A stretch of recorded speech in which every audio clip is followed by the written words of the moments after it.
Sa pagkakataong ito ay dakuan muna natin ang isang mahalagang panayam at kapiling ho natin sa ating linya ng komunikasyon si dating Magdalo Party List Representative Gary Alejano, isang retiradong miyembro ng Philippine Marine Corps at siya ho ay may ranggong kapitan.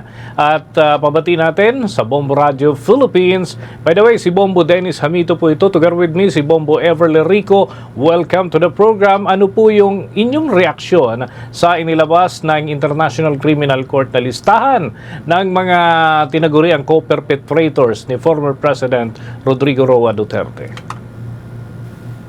Well, una-una, magandang araw po sa inyong lahat. Sa mga taga-subaybay ng Bombo Radio, magandang umaga po. Ang ating pong reaction dito sa paglabas ng ICC ng pangalan ng mga co-perpetrators ni former President Duterte ay isang napaka-welcome development, no? Dahil itong mga ito ay talagang nakapangalan dun sa information na sinabit sa ICC. Ang aking kasing pagkakaintindi ay hindi naman ho magagawa ng dating Pangulong Duterte ang pulisiya ng extrajudicial killing kung hindi ho siya merong kasama sa plano.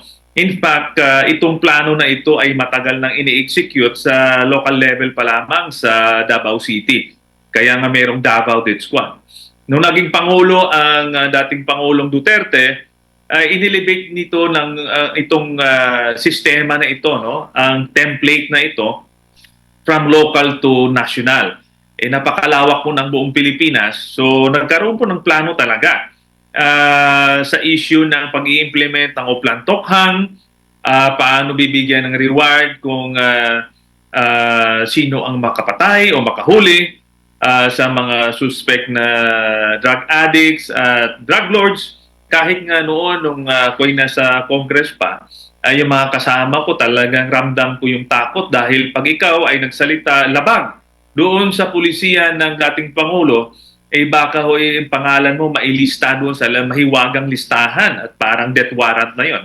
So, itong paglabas ng pangalan, ng mga pangalan na ito ay isang napakalaking welcome development sa paghahanap ng hustisya sa biktima ng extrajudicial killing. Nais ko lamang i-emphasize na hindi ito pag-uusig o pagtutugis sa iisa o ilang pangalan. Dahil biktima ho tayo lahat dito. Okay, noong nag-file ho kayo ng kaso sa International Criminal Court, in-expect nyo ba na magkakaroon ng 8 ng mga co-perpetrators ay may malinaw din na role dun sa Oplan na double barrel?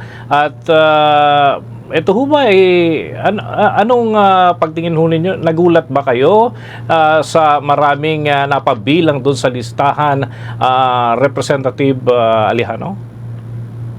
Well, sa simula nga actually, ay parang suntok sa buwan yun. No? Nung final namin ang information in 2017 sa kasagsagan ng power ng former President Duterte, ang sabi naman ho natin, wala ho tayong magagawa kundi maghanap po ng hustisya. Kung maalala nyo noon, nag-file ho ako ng impeachment complaint against the former president dahil isa lamang ang kaparaanan upang mapanagot siya sa pamagitan ng impeachment dahil siya ay isang impeachable official. Ito yung paghahanap natin ng hustisya at accountability. At alam naman ho natin na numbers game yun.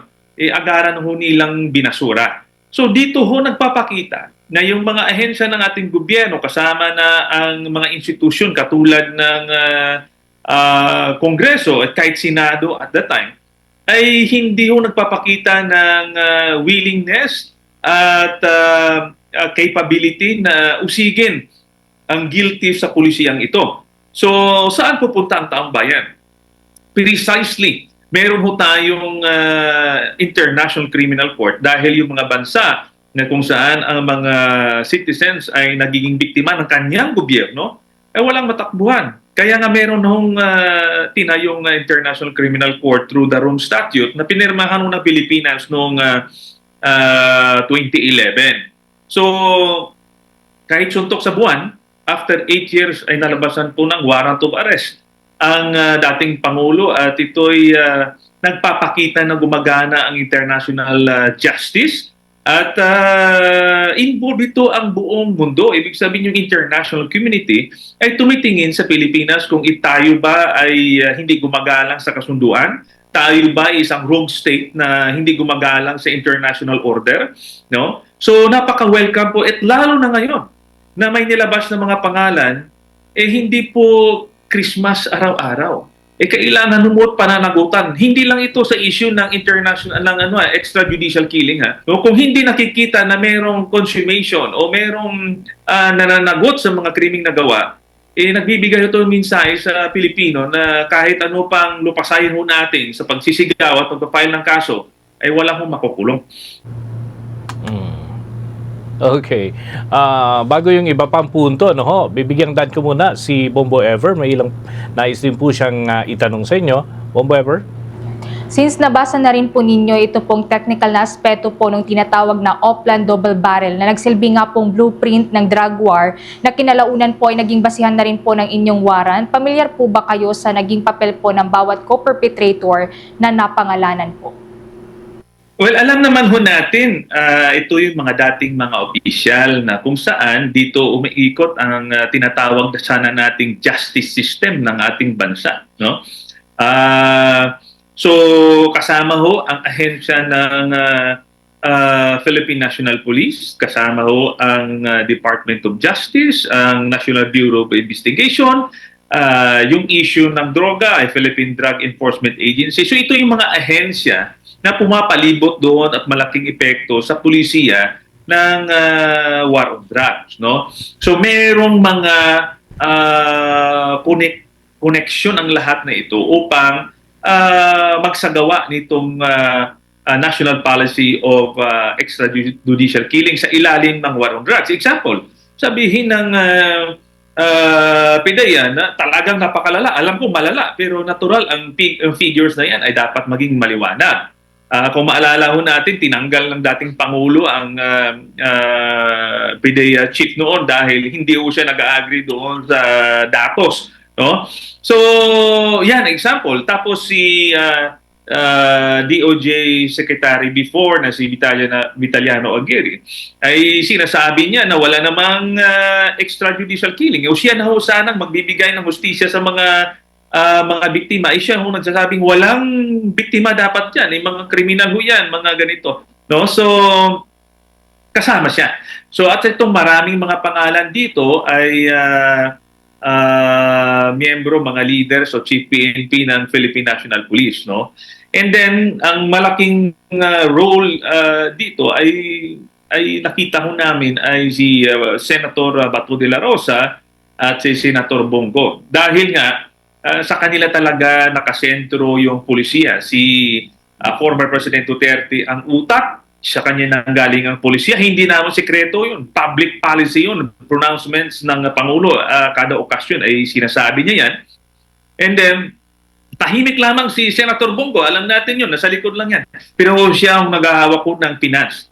Sa mga reward system, siya ho ang nagko-coordinate sa likod ng mga hindi natin nakikita. Si Senator Bongo. No? Dahil sa Davao pa lang ay na-perfect na nila ito. And then Senator Bato, siya yung executioner.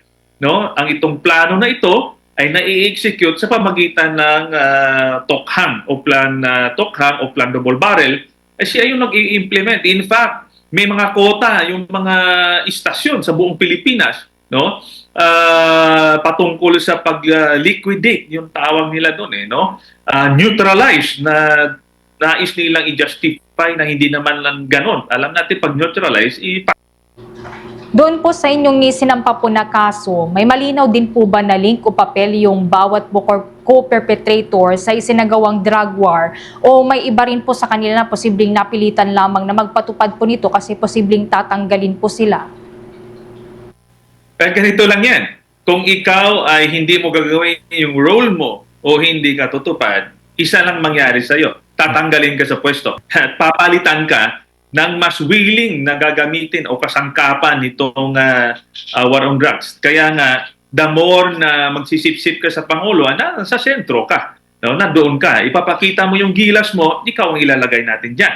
No? So, yun nga yung malungkot ng panahon na yun eh. Nagpapakita ng gilas yung mga ibang personalities para mailagay sa sentro.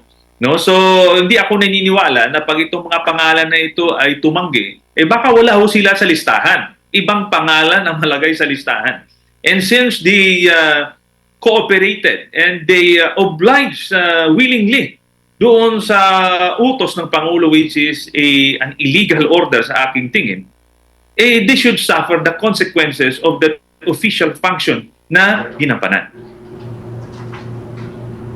Alright, sa ngayon, mayroon po ba kayong inaasahan pa na iba pong pangalan na tutukuyin po ng International Criminal Court o kumpleto na po itong listahan po ng co-perpetrators ng drug war?